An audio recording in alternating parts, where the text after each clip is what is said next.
Are you due to undergo any spine surgery? Well, in this video, we're going to go over what to expect in the recovery period, things you can and can't do. We're going to talk about when you can return to work, when you can start exercise, about driving, and also about travel. At the end of the video, I'm going to give you some tips on things you can do before the surgery to try and make that recovery process a lot better. It's a short video. Please stick around to the end. I'm Anthony Gosh, the lead neurosurgeon at the Spine MDT.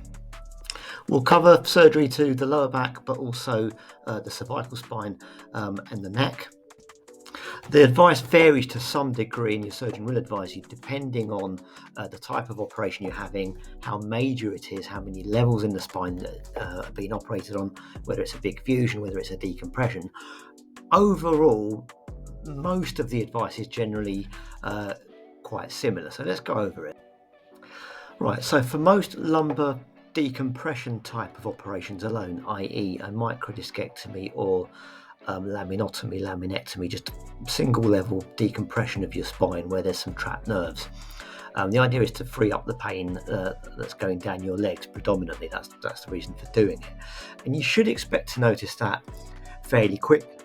Usually it's one night in hospital for the majority of patients, where you'll feel a little bit sore around where the wound is in the lower back, but you shouldn't really have much pain going down your legs if all has gone well. You can get the odd twinge here and there in the first couple of weeks because there's blood and things like that tickling the nerves.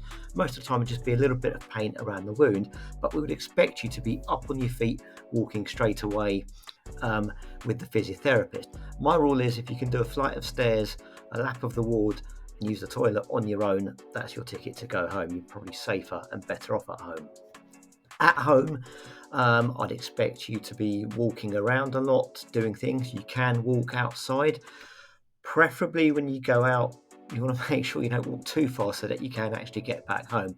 Try a short distance first, come back if that seems fine. Try and go a bit further, bit by bit. You're just progressively getting further and further away. Around the house, that should be absolutely fine. What I try and get you to do is not to sit down for too long. When you're sitting down, you're actually putting more compression, more pressure on the spine than, say, when you're standing, walking, or lying around. Equally, I don't want you on the couch all day long. That's one of the worst things you can do. You want to keep the back moving, keep the muscles contracting, get rid of all that fluid that's building up in the muscles. You get all this kind of inflammatory chemical building up after an operation in the muscle. As you contract the muscle and use them, it kind of pumps it away, helps it dissipate, helps the pain get better. So avoid sitting for too long, 20 to 30 minutes at a time at the most, and try and walk around as much as you can.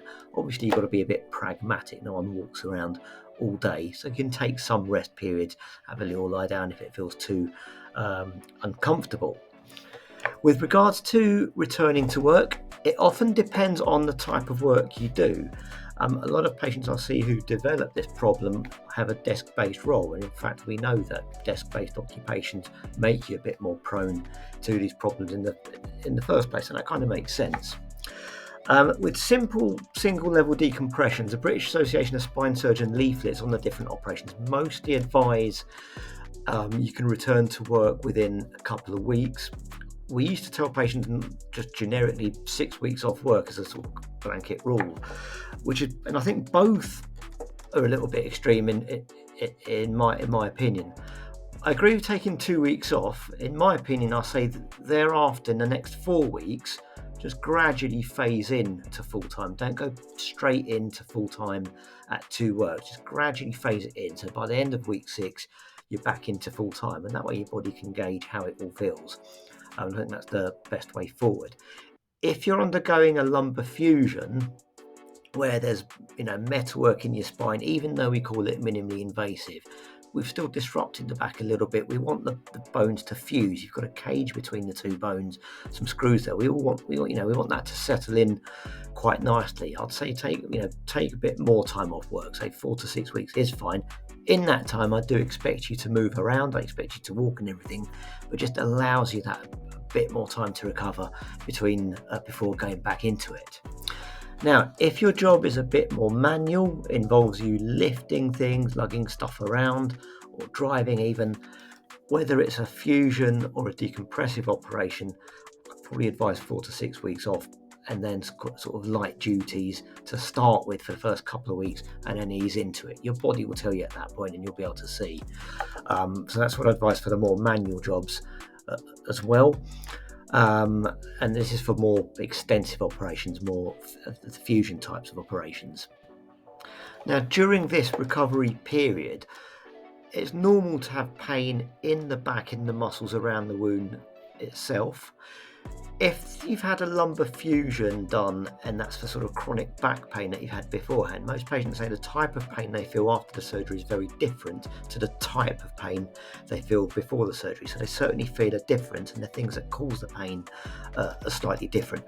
Day by day, week by week, that gets better and better and better. It takes about 6 weeks for most of that pain to disappear. There's always a bit of stiffness. It can vary a bit. There's a bit of stiffness that lasts a bit longer thereafter, but it shouldn't hinder you too much in your day-to-day activity. After a simple microdiscectomy, if it's done for a small wound, people rapidly feel better within a couple of weeks, but there's that little bit of an ache, that little bit of a stiffness that just drags on a little bit. But still, that doesn't mean anything's gone wrong. That's just how long it takes, and it will continue to get better and better. With regards to exercise, this is really important. The physiotherapist will give you a sheet of exercises to do when you go home, and these are really simple movements with very low resistance using your body movements only. So follow those very carefully. These very low resistance movements. I'd probably say for the most single level decompressions, try and do those, nothing more than those for say the first 2 to 3 weeks, and thereafter, if they're feeling easy, you're not too bothered by them, then you can start doing exercises that build the core strength, the muscles that surround the spine, with a little bit more resistance. A good set to do are the McGill Big 3 exercises. I've done a video, there's a link below. Have a look at the link below on the 3 best exercises for your back. And these are a good set of exercises to do, and there are variations of this that your physiotherapist will advise you with a bit more resistance. And then I'd say, if things are progressing really well, the pain, your pain's under much better control.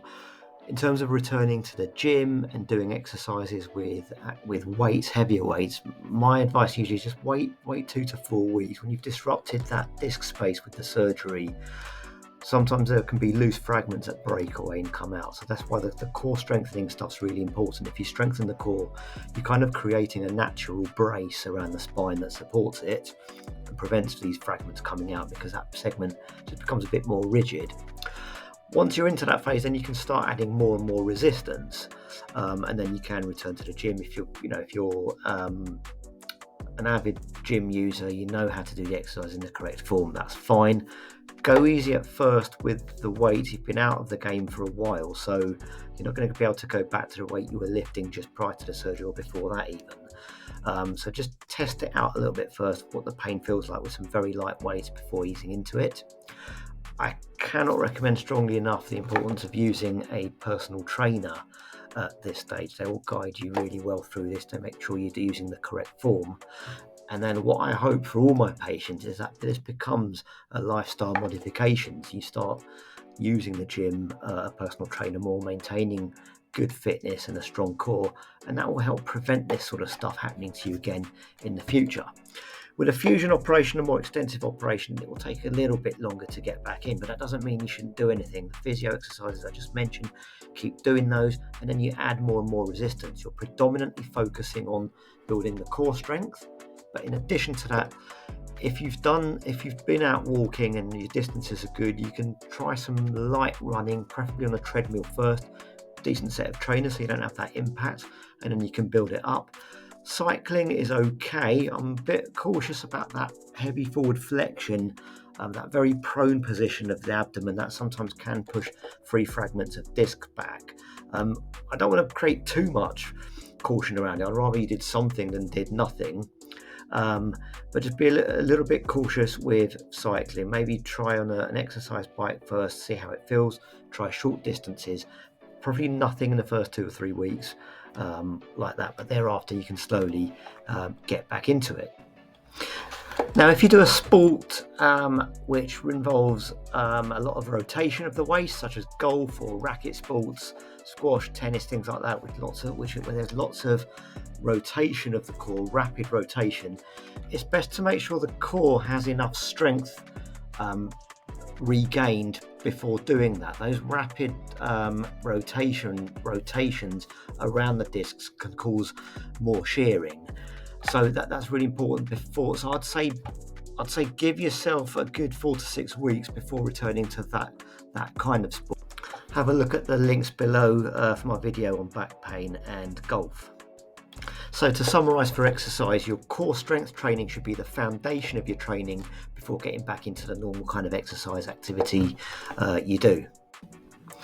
With regards to driving, it's a bit like I mentioned earlier about sitting in a chair for long periods of time. So in the first couple of weeks after recovery, you need to get home. Obviously, a short journey to get home is fine. Try and avoid journeys of, say, more than 20 minutes or so in the first 2 weeks. You can drive, it's preferable if someone else is driving for you in that first couple of weeks. Thereafter, you can drive. Try and keep the journey times short, again 30 minutes or so, but then you can increase the distance if you really have to, bit by bit, but see how you feel after those 20-minute journeys. There's no hard, fast rule. It's just I don't like patients sat in one position with that downward force on the spine. When you're sat on a chair, you're actually putting more pressure on the spine than when you're standing.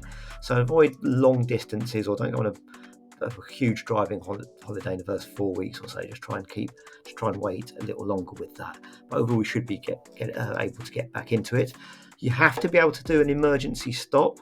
So if you feel that slamming the brakes and a sudden jolt is going to really jar your back, just hold off on the driving for a little bit longer. The same applies with your cervical spine, with your neck. Although most cars today on reversing, you've got a reverse camera, you don't have to look over the shoulder. By law, technically, you should be able to. So I say that before you endeavour any big journeys with a car, once you've had surgery to the cervical spine, make sure you can comfortably turn your head, look over your shoulder, just to be able to look out the rear view window. But otherwise, it should be okay. And then with regards to travel, going on holidays, things like that, I'd say wait a few weeks. I don't really like people flying in the first 4 weeks or so. It's a little bit arbitrary. There's people worry about the risk of blood clots in the legs and so forth. I'd say wait about 4 to 6 weeks or so before a short kind of haul flight, a 2-3 hour flight or thereabouts. Transatlantic flights, anything that's long haul, that's where your risk of blood clots in the legs go up. And that risk is already a little bit high just by having surgery alone. So I'd say wait a good 2 to 3 months or so before doing any long journeys. The TED stockings you wear that you'll be given in hospital, wear those during the recovery period, whether you're flying or not. And if you go on a flight, put those on in the flight. I always try, and I know the cabin crew get a bit annoyed, but try and get up and walk up and down the aisle once or twice during the flight, even on the short haul. Long haul, couple of times longer. Stay well hydrated in the flight. Plenty of water, and that should be okay. With regards to surgery of the cervical spine, the neck, similar rules apply really, especially with returning to work. If you're doing a desk-based computer, and especially if you're sat at a laptop, but that's probably one of the causes of all of these problems in the first place. The neck just doesn't like being slouched over a laptop or a keyboard, as I'm doing right now, for long periods of time. So try and set up the ergonomics of your desk so that the center of your screen is exactly at eye level. Your back is actually rested in the chair, and that will help prevent it. But try and avoid going back too early in the first couple of weeks. Try and take a couple of weeks off, and then slowly phase back into full-time again over that next 4-week period. With exercise, you'll notice running you'll feel like a jolting of your neck and things like that. So just do, again, core strength of the lower back is important, does affect the upper back, but you're also going to be given some exercises for the neck, which are very straightforward. They're just basically each of the movements of the neck. So flexion, extension, rotation, lateral flexion, extension. And specifically with flexion, try the deep flexor exercise where you push your head back. Imagine pushing your chin back so your head's pushed back against the wall and then looking down. You should be given those by your physiotherapist. They're the main ones to do for your neck. So we've talked about recovery and rehabilitation. We're now going to talk about prehabilitation, what you can do before the surgery to try and make your recovery a lot better. There's a lot of good evidence that starting some of these exercises to the point that your pain allows, obviously to what your pain allows, improving the muscles around the spine, the function of the muscles around the spine, again, the core strength type stuff, will actually improve your recovery. And there's good evidence. There are studies that have demonstrated that. Obviously, that's limited by pain, which is why you're having the surgery in the first place. But your physiotherapist should be able to try and tailor some of these to your needs. That's really important. If you're a smoker, please, I know you've heard this over and over again. I can't emphasize the importance enough of trying to reduce and stop smoking before the operation. We know wound healing is a lot slower, infection rates are higher, blood clots are higher in smokers. The rate of fusion, if you're having instrumentation into your spine, the rate of fusion and instrumentation failure is much, much higher, and therefore the fusion rate will be lower if you're a smoker. So stopping smoking is massively important. If you found this video helpful, please like and subscribe to the channel. It really helps people find information that's useful for them if they're suffering with back pain and spine disease. Remember, this is not a replacement, a substitute for the consultation you've had with your surgeon. That advice obviously counts a lot more, and that's who you should go to. Please visit us at spinemdt.com. You can find out about our one-stop clinic, packages of care. Our goal is to find the least invasive solution that gives you the longest lasting result, and we're able to do that by working with a whole team of professional spine surgeons, pain specialists, chiropractors, osteopaths, physiotherapists, all the people working together to find the best solution, the best person to treat you.